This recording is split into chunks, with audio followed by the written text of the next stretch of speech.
All right, everybody, good afternoon. Happy Friday. A couple things for you at the top, or actually one big thing at the top. This week we saw more evidence that our economy is strong and inflation is falling under President Biden. Inflation has now fallen back to pre-pandemic levels, and the economy grew 3.1% last year, stronger than during the Trump administration. At the same time, wages and household wealth are higher than before the pandemic. In 2023, we also saw prices fall for key household purchases like gas and milk, eggs, toys, appliances, and airfares. While experts predicted a recession, we heard that over and over again last year, President Biden helped grow the economy from the middle out and bottom up. And Americans are feeling the results. 2.7 million jobs were created last year, and consumer sentiment surged 29% in the last 2 months, the biggest jump in more than 30 years. We know our work is not done. President Biden will never stop fighting to lower costs and give hardworking American families more breathing room.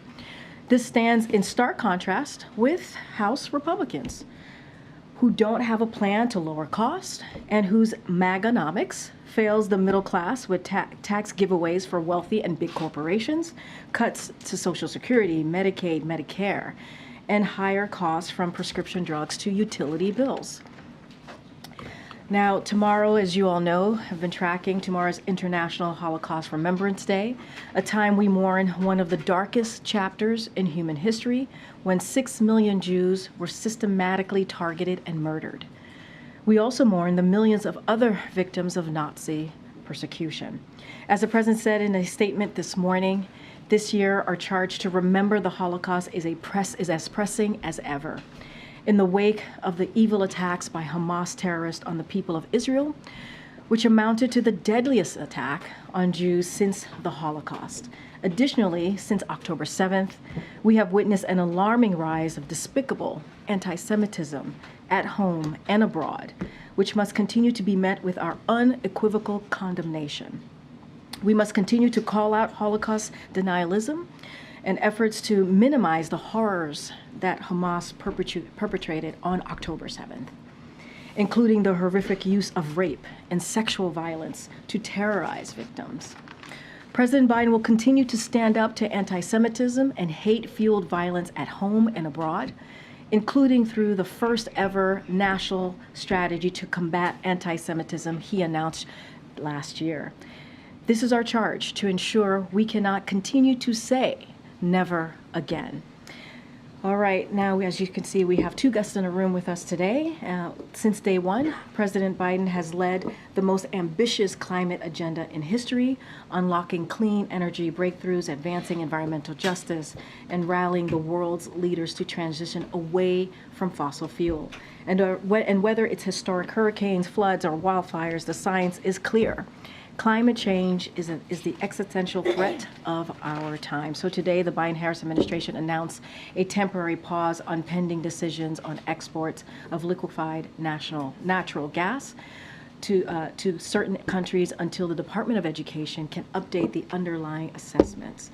And to talk a bit more about this is today with us is the President's National Climate Advisor, Ali Zaidi. Ali, thank you for coming back. The floor is yours. Thank you. Thanks, everybody. Today, as Karine noted, the Biden-Harris administration is announcing a pause on pending applications to export liquefied natural gas to non-free trade agreement countries from here in the United States. The department's pause will remain in effect until the agency updates key economic and environmental analyses. These are the analyses that underpin the way the Department of Energy makes decisions about these authorization applications. Specifically, the Department of Energy has said that it will focus on better understanding energy costs and the implications of future exports on energy costs for American consumers and manufacturers, on energy security for the United States here and around the world. Third, on greenhouse gas emissions, and in particular methane emissions, which we now know are more potent than previously understood. and also on the burden that export potentially places for the frontline communities where this gas is chilled, liquefied, and then exported. We need to do that accounting with the benefit of also a sharper and more current read on the market, both on the demand for global LNG as well as the projections around long-term supply. Let me be clear. The U.S. is already the #1 exporter of LNG, and we have been and remain unwavering in our commitment to support our allies and partners around the world.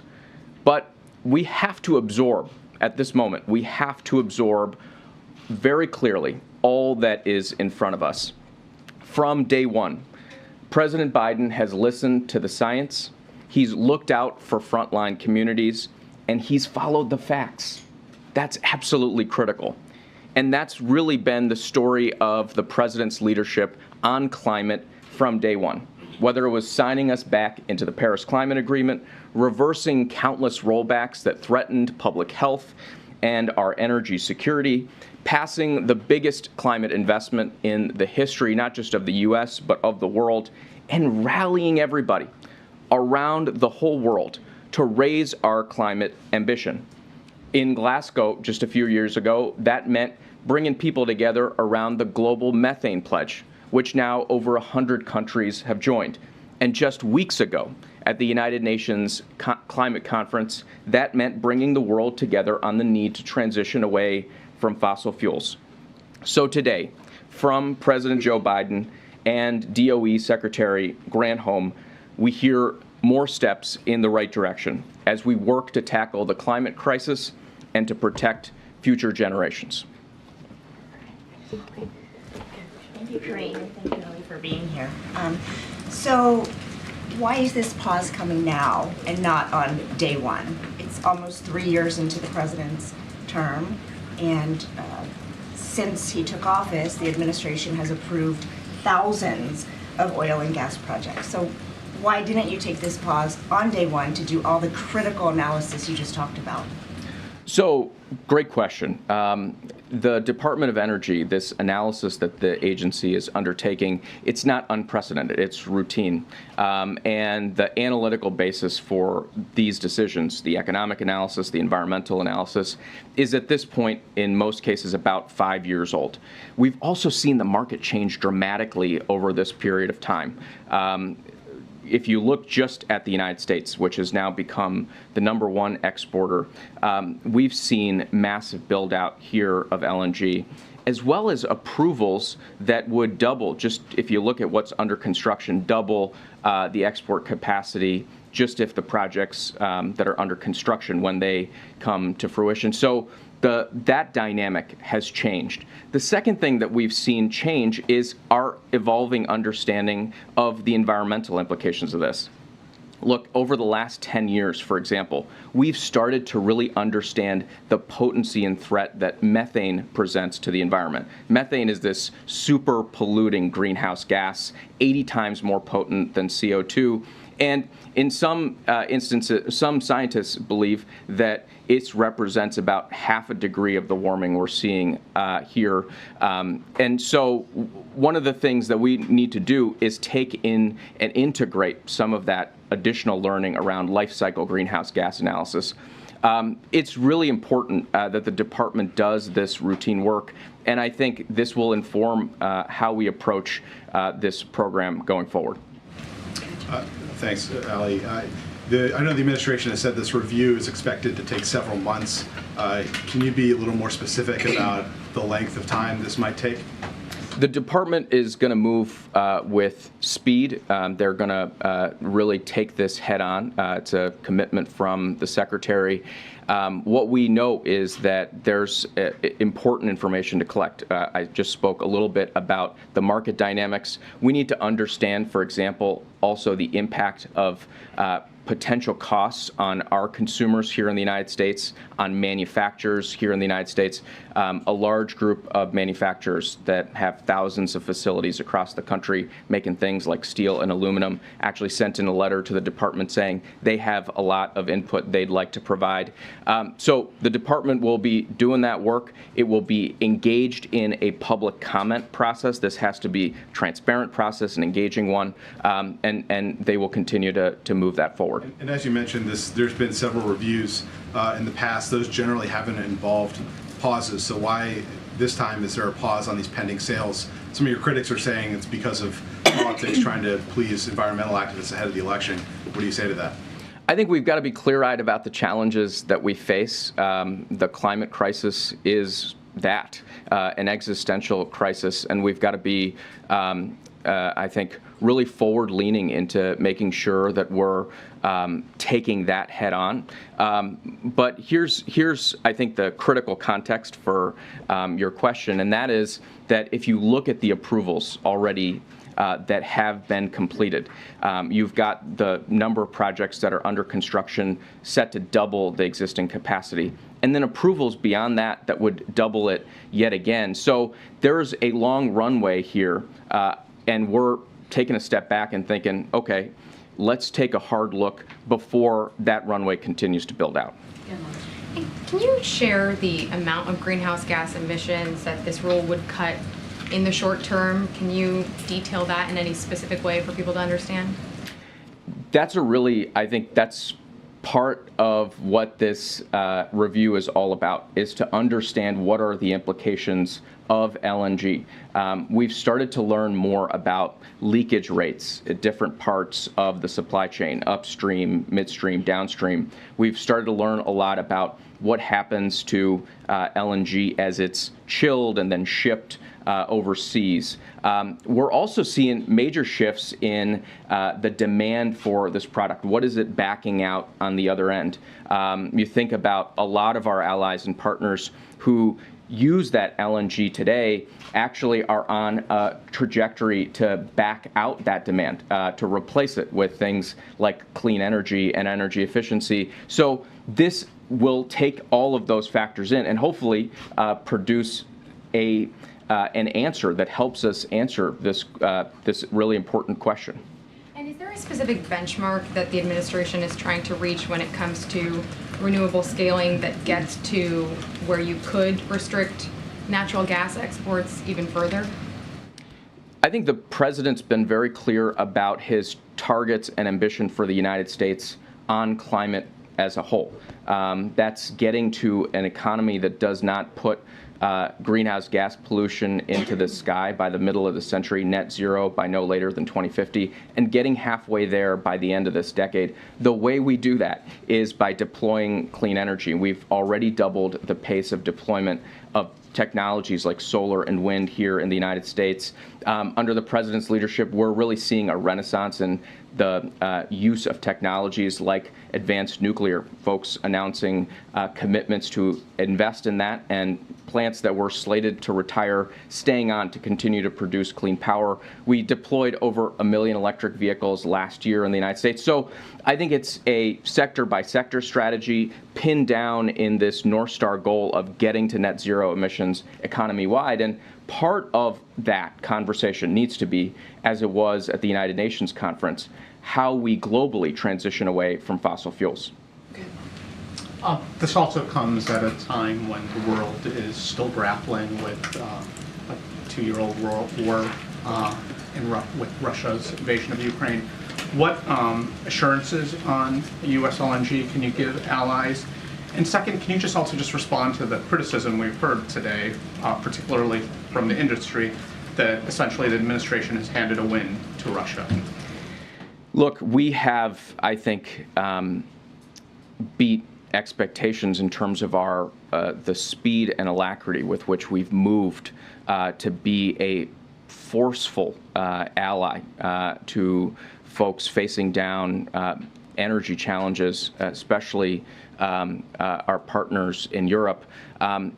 just to rewind, right after the invasion, the Russian invasion, the U.S. and the EU got together. We launched a task force to focus on energy security, and what that looked at was short-term needs, medium-term, and long-term. As part of that, and I think the numbers are really important here, we set targets for how much gas would be delivered to Europe to help it deal with the Russian aggression. In 2021, we delivered 22 BCM. The task force set a target of 37 BCM in 2022, 50 BCM in 23, and 50 in the years that followed. We over-delivered in 22, 56 relative to the 37 target. In 23, 65 relative to the 50 target. And the capacity that we have online and that will come online will allow us to be a really strong partner to our allies. And let's all, I mean, before we make an assessment or draw a conclusion based on what the industry's putting out, let's listen to what our allies are saying. We got a letter from 60 members of parliament from across Europe saying, hey, be a partner to us in the short run, and you have been, but also be a partner to us in the long run as we all take on this existential threat. And that's what President Biden, I think, has done so effectively. He listens to the science, he follows the facts, he stands with our allies and partners, he deals with these near-term challenges without taking our eye off the ball on the existential threat that we all face. The President's, I think, delivered exceptionally well on that. Today's step moves us continuing in the right direction. Okay, we kind of have to wrap it up. Thank you. Thanks, Ali. The President, in his statement today, said we will heed the calls of young people and frontline communities who are using their voices to demand action from those with the power to act. To what extent is this a response to activists who have expressed some displeasure with the President's overall record on climate so far? You know, young people have been such a central part of the coalition that really helped, I think, the President imagine this climate agenda and secure it every step of the way. You see it in him standing up to the gun lobby. You see it in him with student debt cancellations. But you really see it in the President's climate agenda, where he's launched an American Climate Corps, where he's delivered the largest investment in climate, not just in the history of the country, but of the world. He's done it by bringing everybody in. Farmers, ranchers, now part of the solution. Folks who work upgrading buildings, electricians, auto workers, all powering this future. And that's the vision that I think young people are excited about. One that's not about just getting sucked into the doom and gloom of the sky turning orange and the smoke that we breathe into our lungs, but of what we can see together if we get this right. I think young people know they've got in Joe Biden a partner, an ally, a leader who is willing to be forward-leaning and fearless in taking on this crisis and unlocking the massive, massive opportunity that sits on the other side of that. And what's your message to activists who say you should move beyond the pause to actually reject some of these projects? Look, if the question is, does the science urge us to find every single way to move as quickly as we can, faster and faster each day to take on the climate crisis? It does. It's code red. That's what the scientists say. And in Joe Biden, from literally day one, every single day of this administration, we've been creative, innovative, and I think intrepid in finding ways to move faster and faster in taking on this crisis. All right, last question, Ed. Yeah, thanks, Karine, thanks, Ellen. So 32 oil and natural gas industry groups have signed on to a letter saying that the pause sends a wrong message to the allies, but also that it will push countries specifically in Asia to turn to coal plants when they can't get that increased LNG, which we've seen in India, China, Bangladesh, Vietnam, Pakistan, Germany when they couldn't find enough natural gas. So what's your response to that criticism? I think we've got to be really thoughtful about the interaction of energy supply and demand as we manage through a transition to a clean energy future. And look, I hear you. The industry that produces fossil fuels has a perspective on how to manage that supply and demand. So do the industries that populate our economy and economies around the world. Folks who are making steel and cement, folks who are making solar panels and batteries, folks who are just focused on delivering good products at a good price.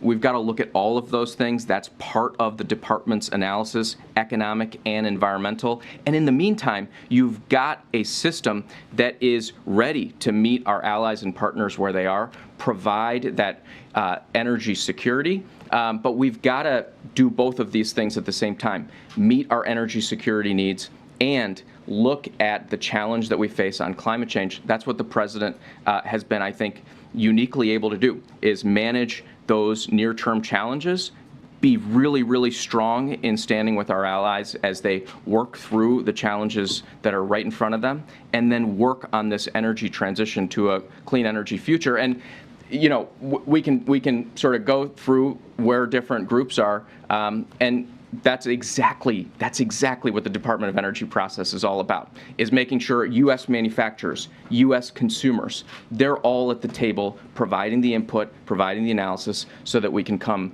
to the right bottom line. But does the pause then push other countries towards coal? That, I don't think that bears out in fact. Okay, thank you so much. Thank you. All right. Okay. Now we have the Admiral here who's going to, Admiral John Kirby, to be precise, who's going to give an update on the Middle East. Go ahead, Admiral. Yeah, I just got a couple of things to get through here with y'all.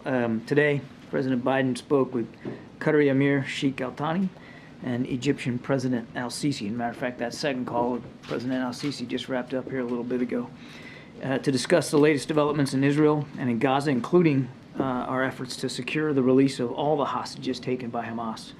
We'll have readouts of those conversations soon, as I think you can expect, but to just give you a brief update of where things are, we continue to do everything we can to facilitate another hostage deal, just like we did back in November. Our coordinator for the Middle East, Brett McGurk, is actually returning this afternoon to D.C. from a good set of discussions with counterparts in the region, to include, of course, Qatari officials. We're hopeful about the progress, but I do not expect, we should not expect, any imminent developments. And I certainly won't get into negotiating here from the podium or speculate about possible outcomes. Suffice it to say that at every level, from the president right on down, we're doing everything we can to bring these moms and dads, sons and daughters, brothers and sisters back home to their families. Our thoughts remain with them, and of course their loved ones, as well as all the innocent Palestinians that continue to be caught up in this war that Hamas and Mr. Sinwar started on the 7th of October. Now, shifting topics, if I can, to another part of the world, as you may be tracking, National Security Advisor Jake Sullivan is in Bangkok today, meeting with senior Thai officials and his Chinese counterpart. Yesterday, Mr. Sullivan had a separate meeting with the Thai Prime Minister and the Deputy Prime Minister and Foreign Minister. In those meetings, Mr. Sullivan reaffirmed the importance of the U.S.-Thailand Treaty Alliance and partnership, and discussed opportunities to strengthen cooperation across a range of bilateral and global issues. And of course, when he has the opportunity to meet with his Chinese counterpart, it will be a follow-on to the discussions that President Biden had with President Xi over back in San Francisco, and to continue to work for ways to improve our bilateral relationship, but also to make clear and be firm about issues where we don't always agree with China. And then finally, I'd like to just take a moment to welcome Turkey's approval of Sweden's application to join NATO this week. As many of you know, the Turkish parliament voted to approve the articles of ratification on Tuesday.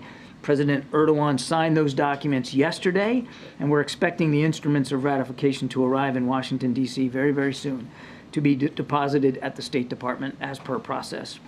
We certainly encourage Hungary to move forward with their process quickly so that the alliance can welcome Sweden into NATO without further delay. And with that, Okay. Go ahead, Nadia. Thank you, Kirby, I wanted to ask you about the lower court decision ordering Israel to prevent acts of genocide, but it stopped short of ordering a ceasefire. You have suggested multiple times that South Africa's claim does not really have merit. And I'm wondering, how does the U.S. repair relations with South Africa, which is a big voice for non-aligned countries in the global South? I don't believe that our disagreement over the founding claim of the allegation causes any permanent damage to the bilateral relationship with South Africa. We just happen to disagree on that point. But we're also going to keep working on that relationship as we do many others.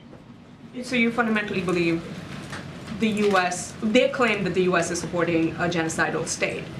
That is not going to impact relations with South Africa. I don't believe I heard that from South Africa. South Africa filed a case based on allegations that they believe genocide was being conducted by Israel in Gaza. I don't believe it was directed at us at all. We simply have said consistently we find that claim is unfounded. And you know, the court also did not find Israel guilty of genocide. Sorry, one quick question on President Biden's top migration advisor at the NSC departing the White House next week. How does her departure impact border policy negotiations and asylum talks? Katie's done an amazing job, as particularly helping us in our Summit for Democracy and getting the LA Declaration on human migration going, and really working on a truly hemispheric approach to trying to get at the root causes of migration. She's just been absolutely critical. We're all going to miss her. She's just a great professional and has been a true public servant in that regard. If she wants to head on back to Chicago, spend more time with her family, and she certainly has earned that after 3 years with the administration. I don't have anything to personnel announcements to make in terms of who's going to replace her, but I can assure you that we'll find an appropriate professional to come in and take those duties. And I have no doubt that the foundation and the great work that Katie has done will stand us well, no matter who comes in behind her. Just to follow on the ICJ, is the president disappointed that the court did not definitively dismiss the genocide claim? Actually, I mean, I think the court's ruling is consistent with many of our positions, and much of the approach that we've taken with Israel. For instance, in the view that Israel has the right to take action against the terrorists on the October 7th attack, that they have an obligation to be mindful of minimizing civilian casualties, that they have an obligation to assist the international community to get humanitarian assistance. And all these are things that we have been pushing and urging for as well. In his phone call today with the Qatari Emir, did the president speak with him at all about these leaked comments from Netanyahu calling the country problematic, and what kind of assurances did he The offer? main purpose of the call was to continue to discuss the possibilities of another hostage deal and a humanitarian pause that would go along with that. So you can't say if that... The main purpose of the call was to talk about the possibilities of getting us back into another hostage deal. And the UN Relief Agency said that they have fired some of their staff after Israel has accused them of being involved in the Hamas attack. What is the White House thinking on this? I know the State Department has said that they're suspending aid temporarily. Are there other steps the U.S. is considering taking? Yeah, we have suspended any outlying or yet to be allocated funds for UNRWA, the UN Relief and Works Agency.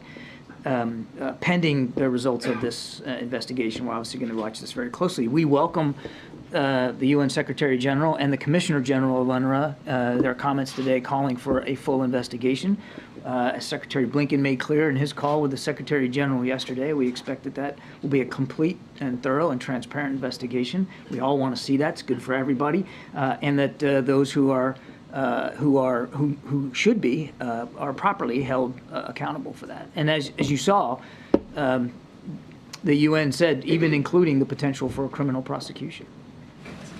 Thank you, Karine and Admiral. The death toll in Gaza is staggering, reportedly now more than 26,000. Is there anything at this point that would stop the president from supporting Netanyahu? We continue to believe that Israel needs to get the support that they need to defend themselves against a still viable threat by Hamas, an organization that wants to wipe them off the map. So we're going to continue to support Israel. At the same time, we can still continue to urge Israel to be more careful and more precise. We can continue to urge Israel to get more humanitarian assistance in. Does the president still believe his personal diplomacy with Netanyahu is as effective as it was earlier in this war? It is as vital now as it was on the 7th of October. And I fully expect that you'll continue to see the president and Prime Minister Netanyahu engage appropriately. So to clarify, there is no red line, there is no point at which the president would stop his... I would just tell you that we continue to believe the approach that we've been taking on behalf of Israel to help them, as well as on behalf of the people of Gaza to help them. is showing results, and we're going to continue that approach. Thank you, Karine, and thank you, Admiral. When the president spoke with Netanyahu 1 week ago, did he press him to scale down the Israeli military option? And did he talk about any time frames for when he would like that to be done? As an example, the president stressed that he is not in it for a year of war. Gee, could it be that you're referring to some certain press coverage, huh? Can you confirm? I cannot, and I'm not going to get into more detail about the call. We gave you a pretty fulsome readout. I was up here talking about the call. Prime Minister Netanyahu and the War Cabinet have a big job in front of them. We're going to continue to make sure that they have the benefit not only of American security assistance, but American advice and counsel, which we've been providing since the very, very beginning. How much of the president's asks to Netanyahu have to do with his concerns about how the war is impacting his chances of re-election? It's not about American asks. It's a conversation that we're having with Israeli leaders about how they're prosecuting this conflict, this war against Hamas. And from the very beginning, we have not been bashful about offering our insights, our perspectives, our lessons learned from our own experience with urban warfare in places like Iraq and Afghanistan, and we won't be bashful going forward. And does that mean that there are going to be things that maybe we don't see exactly the same way that the Israelis look at it? Yeah, probably will. It has and it will going forward. That's what friends can do. That's what allies can do. But I'm asking, how much is the president concerned that this war is impacting his chances of re-election? The president is concerned about Israel's right to defend itself from a legitimate terrorist threat. The president is concerned about the humanitarian crisis that's going on in Gaza right now. People in desperate need of food, water, medicine, and fuel so that they can drink fresh water and subsist. The president is concerned, as I said at the very outset, with the 100+ hostages that are still being held by Hamas and other Islamic Jihad groups there in Gaza, and making sure that they get home to their families. I mean, my goodness, just today, those 2 calls, he's working at this personally at his level to see if we can't get them home. That's what he's concerned about. He's not looking at the clock in the electoral calendar. He's looking at the clock in terms of the lives that are at risk in Gaza right now, hostage lives, Palestinian lives, and you know what? Even Israeli Defense Force lives, because they keep taking casualties. That's the clock he's worried about. Thank you. Go, Patsy. Thank you, Karine. John, this ICJ ruling, it's going to be part of a global conversation on this conflict. Does the ruling and the subsequent proceeding, will it impact U.S. Policy or messaging at all? Policy or messaging on what? Conflict in Gaza. I mean, I know that you've stated, or the statement has said that, this goes in line with what you've been saying. Yeah. But going forward, do you believe that it will change you, will sway the president? It's hard. It's hard to see that. I mean, I think we'll have to watch. This is obviously just a provisional order by the court. We'll have to watch how the process plays out. But it's difficult to see that it alone is going to change the approach. As I said, the president believes the approach we have been taking has been getting results, and we're going to keep at that. And I understand that the ICJ order does not call for a ceasefire, but more than 150 countries have, and more than 1,300 American scholars, and the majority of American voters are also calling for a ceasefire. So how would you respond to criticism that President Biden at this point is really out of touch with what Americans want, and also what the world demands of U.S. leadership on this issue? The president would like this war to end too. He would like to see the people of Gaza, the Palestinian people, live in peace and security. He believes in that too. And we are pushing for pauses in the fighting so that we can get hostages out and aid in. I mean, absolutely. We don't believe that right now a general ceasefire is the best approach. But that doesn't mean that the president isn't respectful of the wide range of views out there, or the desire to end the violence and end the war. Of course, he doesn't want to see the war go on one more day than it needs to go on. But they do face a very continued viable threat from Hamas that they have every right and responsibility to go after. And just really quickly on the Jake Sullivan meeting, what was Jake's message to Wang Yi on Taiwan? Was there anything new that was conveyed? Anything that's more urgent in light of Beijing's increased intimidation on Taiwan? As far as I know, the discussions with Wang Yi are just beginning and ongoing. So, I mean, I can't talk about it in the past tense, and I'm sure when Jake gets back, we'll be able to give you a little bit better sense. Thank you. The fact of the matter is that ICJ has not dismissed the allegations against Israel with respect to genocide. They do believe that those allegations warrant further investigation and deliberation. So do you stand by the words that you used earlier this month to characterize those allegations, that they're meritless, counterproductive, and completely without any basis in fact whatsoever? Yes, ma'am. And what are you basing that off of if the UN's top court believes that there is a plausible risk of genocide? They're specifically directing Israel to prevent and punish the direct and public incitement to commit genocide, and again, have It not. has not found that they are committing But genocide. they are not dismissing And the we have not case, and they found do that believe they are committing genocide. We have no indication that that's going on, Sabrina. We just have no indication that they are deliberately trying to exterminate the people of Gaza. Well, the ICJ specifically cited inflammatory statements that were made by Israel's defense minister referring to Gazans as human animals, the president of Israel saying the entire population of Gaza is responsible. Do you not see that as risking incitement? Comments like that are certainly also counterproductive and unhelpful. No question about that. But we haven't seen indications that the Israeli Defense Forces are getting up out of the rack every day, putting their boots on the floor and saying that their whole effort is to go exterminate the Palestinian people. They're trying to eliminate the threat that Hamas poses. I want to be very clear, and I know I've said this a million times, and you're all probably sick of me following up on this, but that doesn't mean that we excuse any single innocent life lost. The right number of civilian casualties is 0, but there's no indication that we've seen that validates a claim of genocidal intent or action by the Israeli Defense Forces. Thank you. John, you said this month about the UNRWA, you can't hold them accountable for the depredations of Hamas. How about now?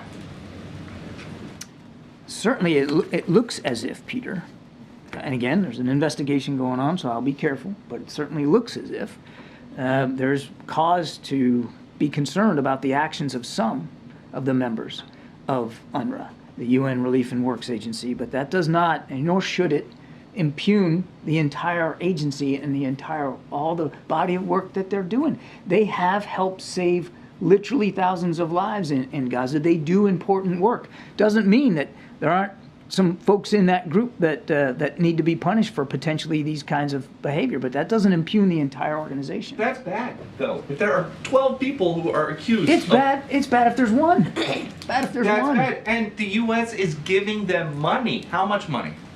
We have suspended them. We have suspended. Before the suspension? I don't have the dollar figures here, John. Peter. I'll take the question and get back to you, but we have suspended unallocated funds pending the outcome of the investigation. Who does this White House vet? Because we know that people coming across the southern border are not vetted. Now we know that people that are getting hundreds of millions of dollars of U.S. money are not being vetted. So who do you guys check out? It's interesting that you're combining the two. The border in this, but let me just give me a second.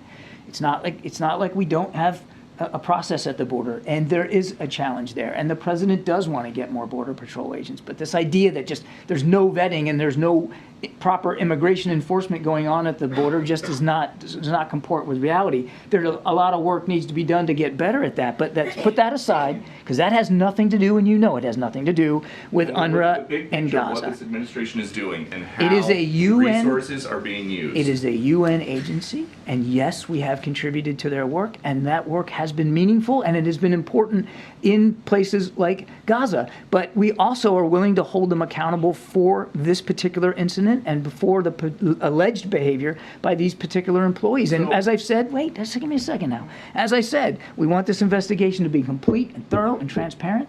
And if in the investigation it's determined that people need to be held accountable, then obviously we want to see that too. But up until today, the U.S. policy then has been, we don't negotiate with terrorists, but we will give them hundreds of millions of dollars. Come on now, that's conflating here. This is not. That's like saying the whole UNRWA is a terrorist organization. You know who is a terrorist organization? Hamas, not UNRWA. Now, if the investigation proves that, in this case, I think it's about a dozen employees were assisting Hamas, and even to the point of maybe even involved in hostage taking, then absolutely they need to be held to account.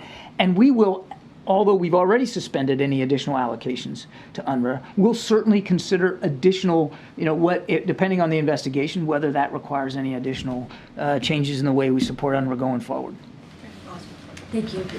I'd like to ask about the logistics of moving people from kind of place to place within southern Gaza. We have reports that the Israeli military ordered evacuations from Khan Yunis and some of the places where people had already moved to. What is the guidance for where these Gazans go at this point?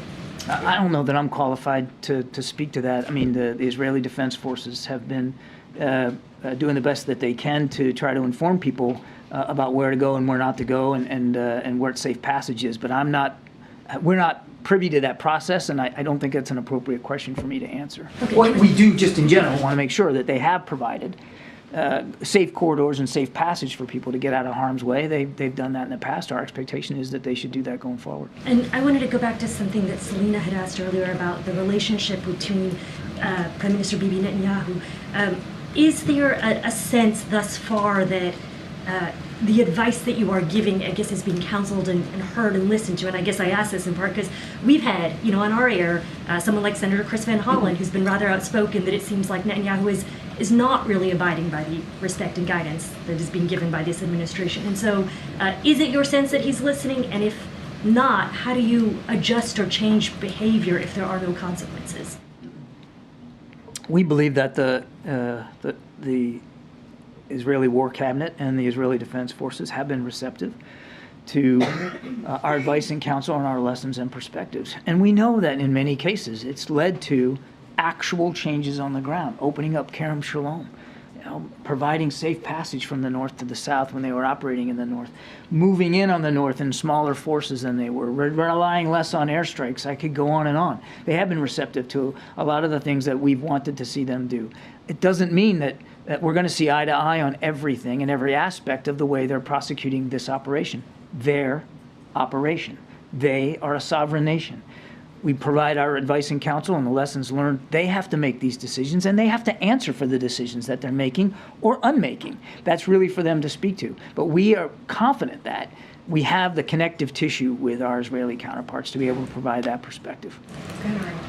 Thank you so much. I have a question on Haiti. So today, a court in Kenya blocked the government's decision to send police forces to Haiti as part of an international mission. Yeah. So the administration has been very supportive of that move. So what are the next steps here? Are there alternatives? What are the next steps for Haiti? As we understand it, the government of Kenya is appealing that court decision, and I think I let it stand there. That's really for them to speak to. It's an internal legal and judicial process in Kenya. we're still very grateful for the government of Kenya's willingness to participate in a multilateral, multinational security posture there in Haiti. We still think that's really important because the gangs and the thugs and the criminals are still causing a lot of chaos, mayhem, killing, violence. And the people of Haiti deserve a whole lot better than that. So we're still supportive of the mission set, but I'll let the government of Kenya speak to this appeal. Thank you. Thank you. Admiral. This gentleman. Thank you. Coming back to Taiwan, Taiwan's defense ministry has reported that since December 7th, 54 Chinese balloons crossed the median line. Roughly half of those entered Taiwan's airspace, and 16 crossed over the island. Are you aware of these incursions, and what do you think is the purpose? Yeah, we're aware that there were some of these surveillance balloons that were flown, particularly before and around the time of the election. And as I said at the time, these are questions that the Chinese government need to answer. What was the purpose and what they were doing? I don't. It wouldn't be appropriate for us to answer that question. Clearly, we made at the time asserted that there should be no interference in the people of Taiwan's ability to conduct free and fair elections. Thank you, Karine, and thank you, John. I have two questions. It is known that North Korea is planning various provocations for targeting this year's general election in the South Korea and the presidential election in the United States. What are the United States' preparedness measures for the possibility of North Korea intervening in the elections?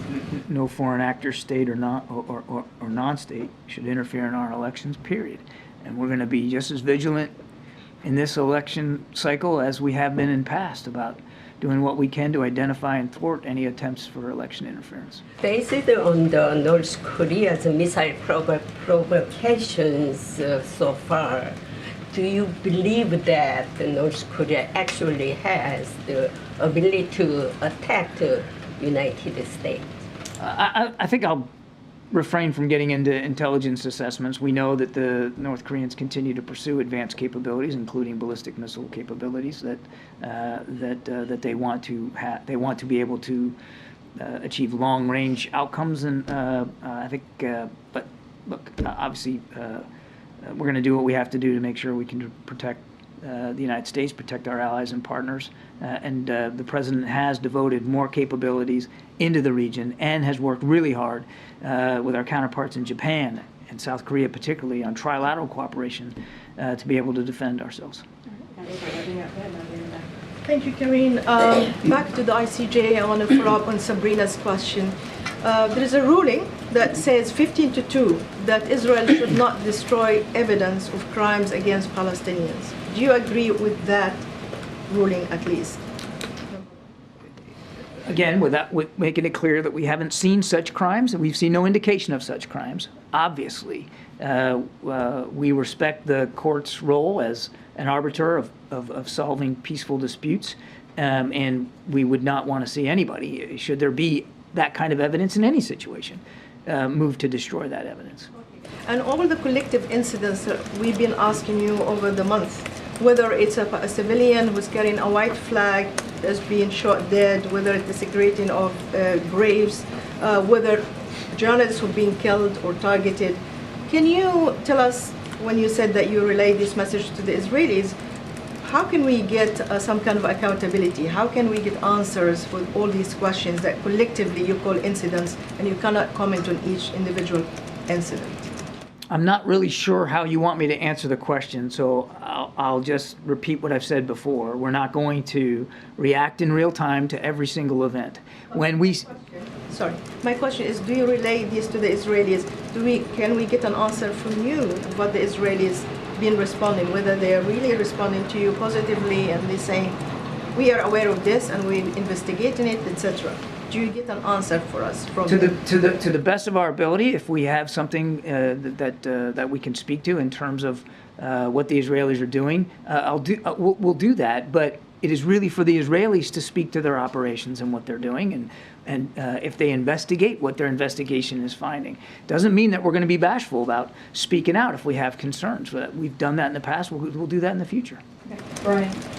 Thanks, John. On Hungary's bid, Hungary holding up Sweden's bid for NATO, is the president? What's the president's understanding for why Hungary hasn't approved Sweden's bid for NATO? I don't know that we would agree necessarily that Hungary's holding it up. I mean, they've already indicated that they're going to move on this, and as I said in my opening statement, we urge them to do that quickly now that Turkey has. So we're very, very optimistic that Sweden will soon become the newest NATO member, and Hungary has said that they aren't going to be the holdup, quite frankly. Is the president aware of any demands that Hungary has made before it moves the process forward? I'm not aware of any specific demands made by Hungary. Again, they have said clearly that they're not going to be the holdup, and we urge them to move quickly now that Turkey has. Thanks so much. Admiral, we know that Director Burns is traveling to Europe for these potential hostage talks, but you said at the beginning of your remarks that we shouldn't expect any imminent developments on that front, so is that your way of just lowering expectations for any outcome? No, that's just my way of being honest with you about where we are in the process. I mean, I'd love nothing better than to be able to stand up here on Friday afternoon and tell you, we're there. We're not. And it would be irresponsible for me to say otherwise. What I'm hoping you get away, and I won't speak to the CIA director's travel one way or the other, but what I hope you take away from all the work we've been doing in recent days and weeks, including the phone calls that the president had today, is how seriously we're taking the issue, how hard we're working to try to see if another hostage deal can be put in place. And is there anything else the NSC can share on the Russian plane crash that was carrying those Ukrainian POWs? I'm afraid I don't have additional context or information to share on that. We're watching this, and we're certainly interested in getting as much information as we can, but I don't have anything more. Thank you so much, Admiral. Thank you. Have a good weekend. You too. All right, got a couple minutes. Homer? Thanks. Speaker Johnson said in a letter today if the details of the Senate deal were true, excuse me, it would be dead on arrival in the House. So how do you go forward with Senate legislation knowing it can't pass the House? Are negotiators trying to make adjustments to make it more palatable to House Republicans? So, look, the administration has been working for some time now with the Senate to work in a bipartisan way with Republicans and Democrats to find a solution, to find a way to deal with a broken immigration system and obviously the challenges that we're seeing at the border. And we feel that it's been happening in a good faith nature, and these negotiations about policy changes, obviously, and also funding resources, that will be important in dealing with that issue. Look, House Republicans, they have a choice to make, right? They have to choose whether they want to solve a problem, actually solve a problem, like the Senate is trying to do in a bipartisan way, or get in the way and score political points. That's a decision that House Republicans have to make. It's clear that senators, both Republicans and Democrats, have made their decision. They have said, we're going to do this, we're going to try and figure out, negotiate in good faith, and try to figure out how do we come to a bipartisan agreement. And, the president has been very clear. He asked in his supplemental request what he needed, what he think we needed as a country. What was the emergency ask that he had for our country in a national, as it relates to our national security? House Republicans, they have to choose. Do they want to help, or do they want to score political points? Just one thing quickly. The year anniversary of the East Palestine derailment is, I think, about a week away now. When's he going to go? And it's been almost a year. Yeah.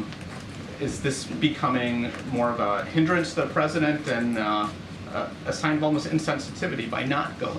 I'm not sure it's a sign. I wouldn't say it's a sign of insensitivity. Let's be clear here. From the moment, the day of the derailment that we saw in East Palestine and what the community had to deal with, within hours, we've had federal assistants, federal employees on the ground within hours. And that was because of this president, right? Because he understood what that community would be going through. So we were proactive. And we got folks there within hours. We're talking about EPA, Department of Transportation, we're talking about FEMA, HHS, CDC, and we've been on the ground, folks have been on the ground since that day. And this is a whole of government approach.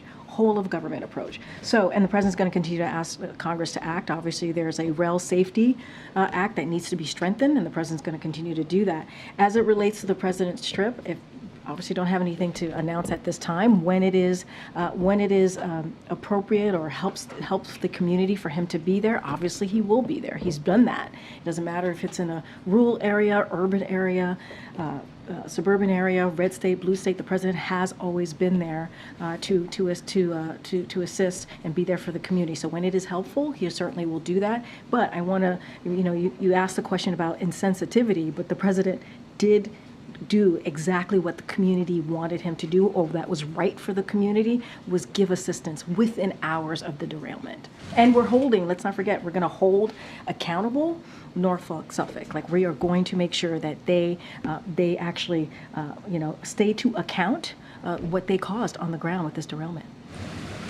Thank you, Karine. Back to the border negotiations. Can you share anything about where the president stands on scaling back his parole authority? I want to be no. I hear you, and I get the red lines, and I get where we stand, maybe policy-wise on particular issues. There are negotiations happening, as you know. You hear me say this almost every time I've been at the podium for the past month or two, as we talked about this. But we want to be careful because we want to give them the space to have a good faith conversation, to have a good faith negotiations about what real policy changes you know, I won't say substantial, but real meaningful policy changes that they can make to deal with the broken system that we see in the immigration system. I just don't want to get into characterizing or laying out or you know, thinking through what our policies are on particular issues, because we just don't want to get in the way of that. The moment I say something, the moment it goes into the room of the negotiations, and we just don't want to do that. Okay, got it. And then, does the president have any response to at least 25 Republican governors signing a joint statement supporting Texas in its standoff with the U.S. at the border? So here's what I would say. My message to those, how many governors in that letter? I believe it's 25. 25 governors. I would say to them that, are they, you said Republican governors? Yes. I would say to them that if they truly want to help with the issue at the border, with the immigration system, that they need to talk to the congressional members, the senators in their state. That's what they need to do.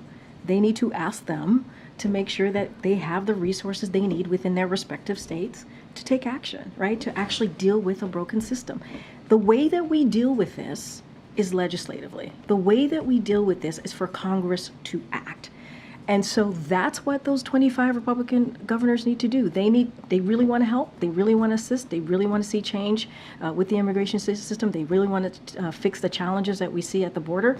Then they should talk to their senators and their congressmen or congresswomen who are in their states. That's how we get this going. And we are appreciative of the senators right now, both Republican and Democrats, who are doing just that. And we want to come to a bipartisan agreement. Yeah. Last night, Alabama executed a man with nitrogen gas, which is the first time that new method has been used. I'm wondering if the White House has any reaction to that. Yeah, we do. The reports of Kenneth Smith and his death last night obviously is troubling. It is very troubling to us as an administration. It is very troubling to us here at the White House. It underscores why the president support the Attorney General's moratorium on federal death penalty, pending review of the policies and procedures governing its use. The president has long said and has had deep concerns with how the death penalty is implemented and whether it is consistent with our values. So we are deeply troubled by it, by what we heard about Kenneth Smith's death, and so it is just troubling to hear.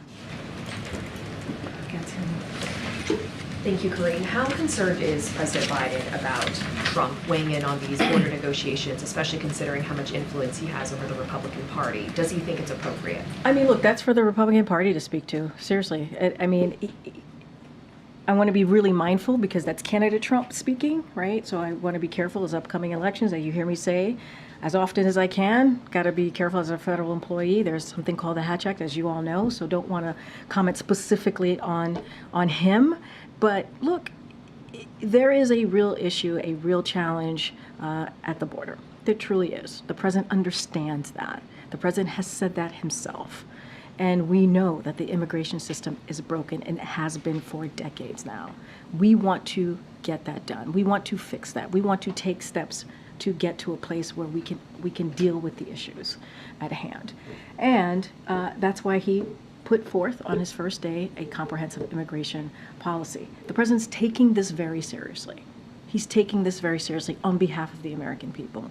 But in terms of what's happening right now, is the president concerned that politics is getting in the way? Given the circumstances here, what he was just saying about what Speaker Johnson had said, how can there still be optimism that this can move forward? There's optimism because what we've seen in the Senate are Republicans and Democrats coming together in a bipartisan way to find an agreement. That is optimism. That is optimism. It's been happening for the past couple of weeks, couple of months now, and we feel that is an optimistic look on, both folks from both sides of the aisle coming together and having those negotiation conversation on real ways to fix the problem, to fix the broken immigration system. So yeah, I think that's you all see this in the way that politics is today. The fact that we're seeing that in the Senate, that's a good thing. That's a good thing.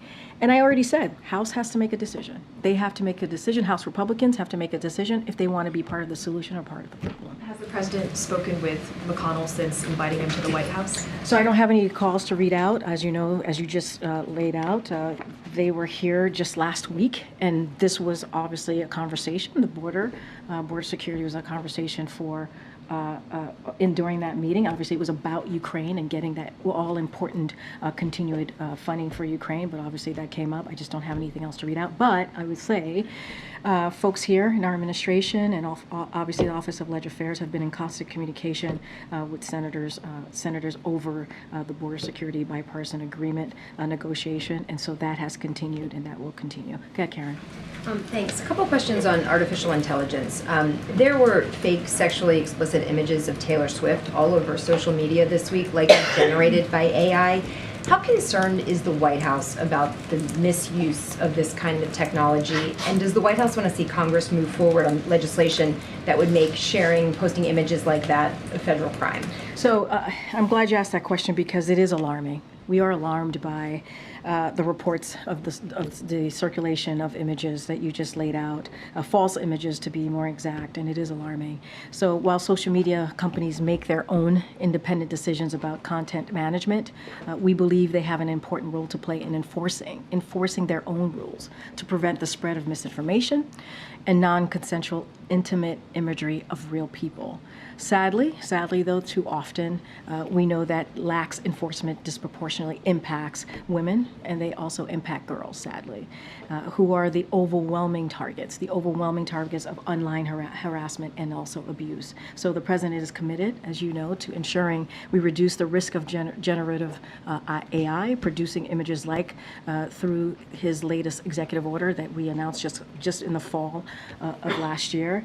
So this problem is not new, and it's one that the Biden-Harris administration has been prioritizing since day one. We have taken this very seriously. Again, this is alarming to us. As you know, he launched a task force to address online harassment and abuse, and he did that just this fall. The Department of Justice launched the first national 24/7 helpline for survivors of image-based sexual abuse. And so our commitment, and that we will continue to do and continue to take action and make sure that we continue to work on this.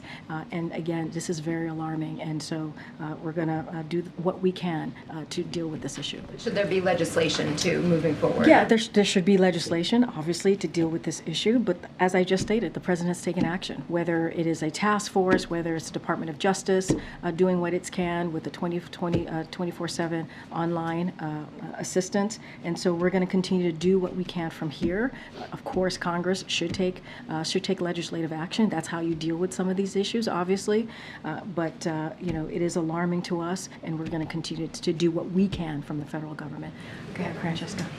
Thanks, Karine. Following up on the border talks, I assume there have been no conversations with Speaker Johnson since they were at the White House either.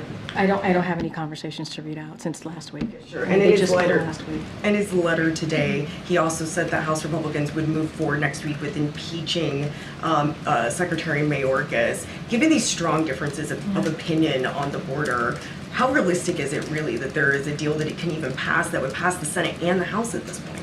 Look, we have to be optimistic because there is actually conversations happening in the Senate. There are, in a bipartisan way, right? And so we feel confident about that. It's been happening in good faith, right? In order to have negotiations, you have to have it in good faith, and that's what we believe. There has been progress in their conversations, and so we are optimistic about that. Now, as I stated moments ago, multiple times already in this past couple of minutes, House Republicans have to make a decision here. They have to make a decision on if they want to be part of the solution or part of the problem. That's on them. That is on them. I'll say one thing about the impeachment of Mayorkas, or the proceedings to impeach Mayorkas. It is shameful. It is shameful. That's how they want to use their time, wasteful time, to try to impeach Secretary Mayorkas. I think it is shameful, and what they should do, which is the premise of your question, is work with us, work with Democrats, work with Republicans, work with the senators who are actually trying to do something to find a solution. Does the White House believe that House Republicans are intentionally dragging out these negotiations until after November's election? House Republicans, which negotiations? On border security. They're not even, until after the election. Look, they have a choice to make. The negotiations right now are happening in the Senate. They're working towards a bipartisan agreement. We appreciate that. They've been happening in good faith. We think it's headed in the right direction. They've been doing it for the past couple of weeks, past almost months now. And so we think that's important. House Republicans have a decision to make. They do. They have a decision to make. Go ahead. If I could go back to the execution from last night, could you talk in a little bit more specifics about what exactly the White House finds so troubling about it? Was it the prolonged death and the pain? And then also, did President Biden himself have a reaction? So I have not spoken to the president about this, so I don't have a reaction for you on him specifically, but obviously the president has spoken to this. This president has spoken to he's spoken to how it is indeed, he had deep concerns with how the death penalty is more broadly, right? The death penalty is something that he has deep concerns, and he feels like the way it's implemented, and he questions, right, deep concerns on whether it is consistent with our values. So that is something for sure that he's been consistent about. It is troubling. The use of nitrogen gas, of course, it is troubling. It is troubling to us, and so there's been a moratorium from the Attorney General on federal death penalty, a pending review. We need to look into this pending review of the policies and procedures. And so, yes, there's a more broad, obviously, concern of the death penalty, and the president has been very consistent about that, has been very clear about that. Thank you, Karine. Just back to the border, does the administration think Texas is failing to comply with court orders around the placement and removal of razor wire? Well, I mean, the Supreme Court is the highest, court of the land. It is, and they made a ruling, and on Tuesday, as you guys probably saw, DHS sent Texas a letter outlining the access Border Patrol needs in Shelby Park, for example, to do their jobs, and demanding Texas confirm this access will be honored. Border Patrol needs to have access in order to do their job. They just do. And, what we're seeing from Governor Abbott, you've heard me say this over and over again, they're making it harder. He's making it harder for Border Patrol to do their jobs. They need access. And right now, they don't have that. And it's under the Constitution of the United States that federal law is the supreme law of the land. And any conflicting state is preempted. That's the law. So you think they're failing to comply with the court's orders? I mean, it's the law. It is literally the law. I mean, it is the law. And what we want is Border Patrol to be able to do their jobs. And right now, Governor Abbott is getting in the way. And you see it, DHS sent a letter on this. I would refer you to what they wrote. Is DHS still trying to work with the Texas National Guard? Look, DHS wants the Border Patrol agents to have access. They want them to be able to do their job so that they can follow the law. When Border Patrol is trying to have access to that area, they actually are trying to enforce the law. That's what they're trying to do. And Governor Abbott is getting in the way of that. And so they're trying to do their job, enforce the law, make sure that they are able to do what they are meant to be doing as Border Patrol agents. They're communicating with the Texas National Guard. I mean, honestly, I would refer you to the DHS on communication. I'm not tracking every communication that they're having. What I'm saying more broadly, which is true, which is Border Patrol needs to be able to do their job, and they're getting in the way of that. And just a quick one on the border talks. We understand, we and others have reported that the White House has said that they would accept limiting parole at the border as a condition in the Senate border talks. Can you confirm? I cannot confirm that from here. I'm going to let the negotiators have their process, go through their process. We think it's happening in good faith. We think there's been progress, and we want to see a bipartisan agreement here. Okay, Karine, if I can go back to the death penalty, I just wanted to seek clarification on the administration's position broadly on this, because I do know that federal prosecutors are seeking the death penalty for the Buffalo shooting incident that, of course, was a horrific tragedy. But I wanted to understand, is it the administration's position that the death penalty as a whole should not occur? And if so, how do you reconcile that with the Justice So here's what I would say is there's a moratorium currently, right, on the federal executions while the Department of Justice is reviewing, right? They are reviewing this process, reviewing the policies, reviewing procedures governing in the use. And I think that's what's important. And the president always has had deep concerns with how the death penalty is implemented. He always has. So there's a moratorium, there's a review happening. We're going to let the review continue via obviously the Attorney General's office. Does the administration support the seeking of the death penalty in the Buffalo case? There is a moratorium, there's a review on that. I'm just going to leave it to that. I'm not going to speak to any particular case at this point in time. Thanks, Karine. A recent Joint Center for Housing Studies report from Harvard found that a record half of U.S. renters are renting. Their rent is more expensive than they can actually afford, and for those considered to be most burdened, obviously Black and Latino households, they're paying as much as 50% of their earnings on rent, and rent is still higher than pre-pandemic levels. Considering some of these successes that the White House has lifted up, whether it be the GDP report or this recent inflation report, how do you weigh that success compared to this type of data where renters are clearly needing relief? So let's talk through the Harvard study for a second. It goes through the end of 2022, so I want to be clear about that. And over the course of 2023, just the past year, we saw incomes rise faster than prices, and many market-based measures of rent stabilize, which I think is important to note.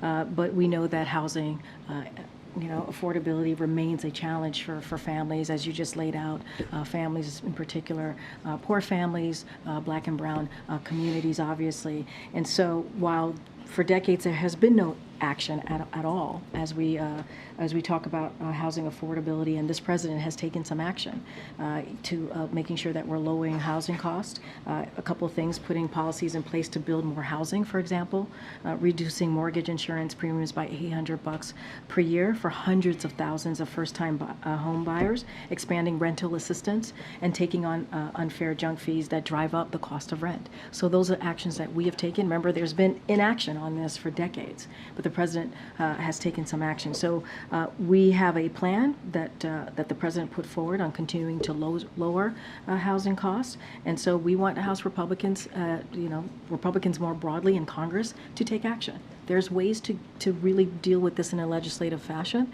and so we want them to take action. There's a plan that the president put forward, and so look, we're going to do what we can from here, but we need Congress to act. Okay, Kristen? Yes, thank you. This week, some senators say they're planning to hold hearings that would investigate the root causes of safety lapses at Boeing after this most recent incident. And of course, this isn't the first time that the Boeing MAX program has faced scrutiny.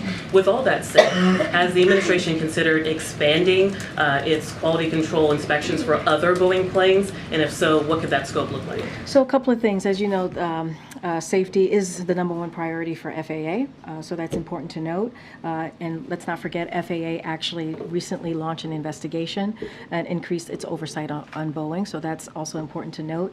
This week, the FAA informed Boeing that it will not grant any production expansion of MAX, including the 737-9 MAX. And additionally, added to that, the FAA approved a thorough inspection and maintenance process that must be performed on each grounded Boeing 737-9 MAX aircraft. And so any specifics on that, obviously, you would have to go to FAA to get more information on those particular things. But there is an investigation. FAA has launched one. We want to make sure that safety, when it comes obviously to flying, is safe. That is their #1 priority. Is the administration satisfied with what Boeing has done so far? Look, there's an investigation. We're going to let the investigation move forward. Obviously, FAA is on top of this, and so we're just going to. I don't want to get ahead of what's currently at hand right now. Yeah, Jared. Given the urgency on the Ukraine aid portion that I know the president has been pressing upon members of Congress, and where they are in talks on the border and immigration, has there been any consideration, or is there a thought that at a certain point in time these two issues are going to have to be separated from the supplemental? We are very much continue to be where we've been for the past couple of months since the president put forward his supplemental, his national security supplemental back in October, which is this supplemental ask is all of it is important, all of it. And we want Congress to act on every part of the request that the president has made. We're having these border security negotiations in the Senate in a bipartisan way. We want to come up with an agreement, but border security was also obviously in the supplemental. So that is what we're focused on. We're focused on moving all of the supplemental requests that's been asked by this president. That was asked back in October. That has not changed. So there's not a concern that as these talks continue and even make progress, that you're going to run out of time to kind of get Ukraine what it needs? I mean, look, I think you've heard from NSC, you've heard from the Admiral, we've already run out of time. We have, as it relates to Ukraine. You know, the funding for Ukraine ended last year, the end of last year. So we have, and we've seen what Putin has done, right? He continues to, the barrage, the attacks on Ukraine just intensified. It's intensified. And so that is what, that's been the consequence of the lack of action. So we have to continue to work with Congress and be very clear with Congress. That's why the president brought, one of the main reasons the president had the leaders, some of the leaders and committee chairs here last week and ranking members here last week, is to talk about Ukraine funding and how important it is so that Ukraine has the funding that they need and the security assistance that they need to defend themselves against Putin's aggression. And what that means, not just for their national security and their democracy, but for our national security too. We know very well what happens if you don't stop a dictator. We've seen history. If you don't stop a dictator, what could happen, right? And so the president has been very clear about that. We need to help Ukraine. I guess that's my question, is why not separate the two then? Right now, we're moving in a fashion where we want to see the President National Security Supplemental move forward. There is a reason, I said this moments ago, there's a reason why the President puts forth a supplemental plan, right? It's because he sees it as an emergency. He sees it as an important request on behalf of the American people. Thanks, Karine. Former President Trump yesterday said that he was encouraging all states to send their National Guard troops to the border to help Texas and to move migrants back across the border. Do you have any response to this effort to have states take on federal immigration policy? So look, I've been pretty clear about, these states, if they really want to help and assist, if they want to help get more resources to deal with the border, the challenges at the border, they should be calling on their senators and representatives to join the administration and working in a bipartisan agreement to get that done. That's our message. That's what we'll tell all the governors, the Republican governors, obviously in particular. Look, Border Patrol needs they need resources. They need to be able to have these resources to do their jobs. The immigration system has been broken for decades. You hear me say this over and over again. Not just me. It is the truth. It is the fact. And so in order to deal with this, we need policy changes. We need funding and resources. So that's what we would tell them. We would tell these Republican governors to talk to their representative. Call on them to take action. Call on them to take action. Can you speak to President Biden's relationship with Governor Abbott? I know there's been a lot of back and forth. There's court cases. How is that relationship? Well, you know, they've had opportunities to meet a couple of times. The president has been in Texas. You've seen it for yourselves, how they have engaged with one another. And, you know, we've been we will not shy away from calling out what we see as political games from the governor, because it is not safe. It does not protect our communities. It doesn't help Border Patrol to do their jobs. So we will continue to call that out. That's not going to hold us back. But the president, you know, he is a president for all Americans. You know, it's not about the governor of Texas. It's about the people of Texas. Because you hear me say this, and he has said this, he's a president, for red states, blue states, and that's who he cares about. He cares about the people of Texas and the American people more broadly across the country. I know I have to start going. Go ahead. Yeah. Thank you so much. In the letter that you mentioned that DHS sent to Texas Governor Greg Abbott, they asked Texas to give CBP full access to Shelby Park by today. As of a couple of hours ago, about like an hour or two ago, Texas National Guard hadn't taken down the razor wire. They still had these barriers up. I guess, is the president concerned that Texas doesn't seem to be backing down or listening to the letter that DHS sent? And I guess how does the administration plan to respond if they don't, give DHS access? So I'm going to let DHS speak to how they're going to respond. Obviously, DOJ speak to how they're going to respond. What I will say, it's shameful. It's shameful that politics is being played here, political stunts are being done here, as we're trying to deal with an issue that Americans really care about, right?